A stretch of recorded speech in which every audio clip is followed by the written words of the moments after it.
अब लवकेश बजाज पुलिस की रिमांड में है। साकेत कोर्ट में पेशी के बाद लवकेश को कोर्ट ने 4 दिन की पुलिस रिमांड में भेज दिया है। अब लवकेश से पूछताछ के बाद पता लगाने की पुलिस ये कोशिश करेगी कि कैसे वो किस तरह से इस अवैध होटल के धंधे को चला रहा था, कौन कौन उसके सहयोगी हैं।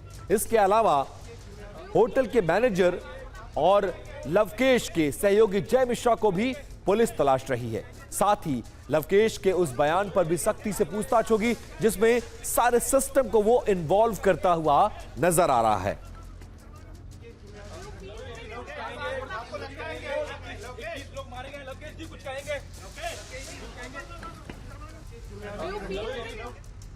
अब जरा समझिए कि लवकेश जैसे अभियुक्त जिसने जो भी कहा कि दिल्ली में सब कुछ चलता है, वो क्यों कहा, किसके कहने पर कहा? क्योंकि कई इलाकों में मंजूर नक्शे से ज्यादा लोग निर्माण करते हैं, कई इमारतों में पर्याप्त पार्किंग की सुविधाएं मौजूद नहीं हैं, और तो और समय समय पर फायर सेफ्टी के उल्लंघन के मामले भी सामने आते रहे हैं। रिहायशी इलाकों में व्यावसायिक गतिविधियां दिल्ली में आम है। रेस्टोरेंट, कोचिंग सेंटर, बाजार में क्षमता से ज्यादा भीड़ ये दिल्ली की जिंदगी का हिस्सा है। फुटपाथ, सार्वजनिक स्थानों पर बार बार अतिक्रमण, कई बाजारों में खुले तार और असुरक्षित बिजली व्यवस्था, ये दिल्ली की नब्ज है और इसी नाम से दिल्ली जानी जाती है।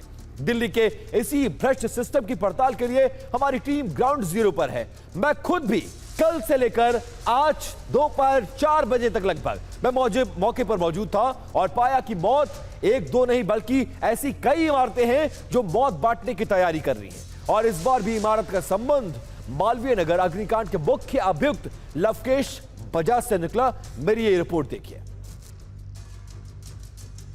ये ग्रीन रेजिडेंसी होटल है। इसी तरह का होटल यहां पर आप देखेंगे, इस तरह से यहां पर रिसेप्शन है और इस तरह से कमरे बनाए गए हैं। क्या हालत है जरा वो हम आपको दिखाने की कोशिश करते हैं। यहां पर आइए। ये होटल है कि रेस्टोरेंट है? ये होटल है, मेरे को पता नहीं है। अच्छा, आप देख सकते हैं यहाँ पे ये इनका रिसेप्शन है। इसी तरह का होटल वो भी था जहां पर आग लगी। जहां पर आग लगी है वहां से बमुश्किल हम लोग 100 मीटर दूर खड़े हैं। ये उसका रिसेप्शन एरिया है। रूम्स के लिए किधर जाएंगे? सामने से अगर दिखाना चाहें तो आइए। कैसे कमरे बने होते हैं इस तरह के होटल्स में, जरा वो हम आपको दिखाने की कोशिश करते हैं। ये देखिए, इस तरफ देखिए, ये देखिए, ये होटल है। और अगर सोचिए इतना पतला, ये होटल का जो पूरा चौड़ाई है ये लगभग 15 फीट है। ये ऊपर जाने की सीढ़ी है, ये लिफ्ट है और इस तरह से कमरे हैं। ये देखिए, कमरा नंबर 1, कमरा नंबर 2। फिलहाल कमरे को बंद करके रखा गया है, लेकिन फर्ज करिए अगर इस होटल में आग लग जाए तो क्या होगा। इस तरफ से अगर नीचे आग लग जाए तो इन सीढ़ियों पर जो फर्स्ट फ्लोर पर रहने वाले लोग हैं वो कहां जाएंगे, कैसे बचकर भागेंगे, कैसे जान बचाएंगे, ये एक सबसे बड़ा सवाल है। यहां देखिए लिफ्ट बनाया गया इतनी पतली सी जगह में। इस पूरे होटल की चौड़ाई देख लीजिए। मेरी लंबाई लगभग 6 फीट है, मुझसे 3 गुना लगभग 15 से 18 फीट ये होटल चौड़ा है। और इसी 18 फीट में इस तरह का वेटिंग लॉन्ज है। इस तरह से आपको लिफ्ट नजर आएगी, इस तरह से आपको ये सीढ़ियां नजर आएंगी और इस तरह से ये कमरे काटे गए हैं। जरा इन कमरों को देख लीजिए। फिलहाल होटल प्रशासन ने इन कमरों को बंद करके रखा है। जैसे ही ये घटना हुई है तमाम कमरों को बंद कर दिया गया है। जो लोग थे उनको यहां से भगा दिया गया और अब फेस सेविंग की कोशिश की जा रही है। ये पूरा फ्लोर देख लीजिए। यहां से ये शुरू होता है कमरा नंबर 1, कमरा नंबर 2 और उसके बाद ये लॉबी एरिया, ये लिफ्ट का एरिया, ये सीढ़ियों का एरिया और इसके बाद ये गैलरी, ये कमरा और ये कमरा। अब आप देख लीजिए, अगर आग लग गई तो कहीं पे भी, हरीश इस बात का ध्यान रखिएगा, पूरे फ्लोर पर आग बुझाने के लिए एक भी इक्विपमेंट नजर नहीं आया।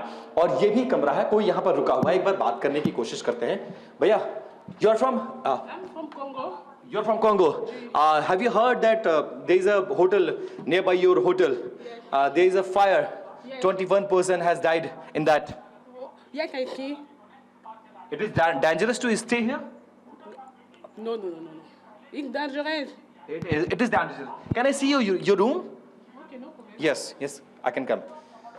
तो आप देख सकते हैं उसी तरह से एक और कमरे को देखिए। यहाँ किचन है, मरीजों के लिए बना गया। ये लोग कांगो से आए हुए हैं। 2 लोग यहाँ पर रुके हुए हैं। यहाँ सिंगल बेड है और इसी तरह की खिड़कियां, दरवाजे आप देखेंगे, इसी में सारा सेटअप तैयार करके दे दिया है। और अगर इसी तरह के कुछ अलग अलग देशों से साउथ अफ्रीका से, मिडिल ईस्ट से लोग आए हुए हैं और वो यहां पर आने के बाद इस तरह से आग लग गई और आग लगने के बाद सब कुछ जलकर खाक हो गया। ये लोग मारे गए हैं, इनको अंदाजा नहीं है। इस तरह से खिड़कियां थी। अब सोचिए यहां पर आग लगे, अगर गैलरी में आग लग जाए तो भागने और बचने का क्या रास्ता है? कोई रास्ता नहीं। खिड़कियों को तोड़ना पड़ेगा और जमीन पर कूदना पड़ेगा।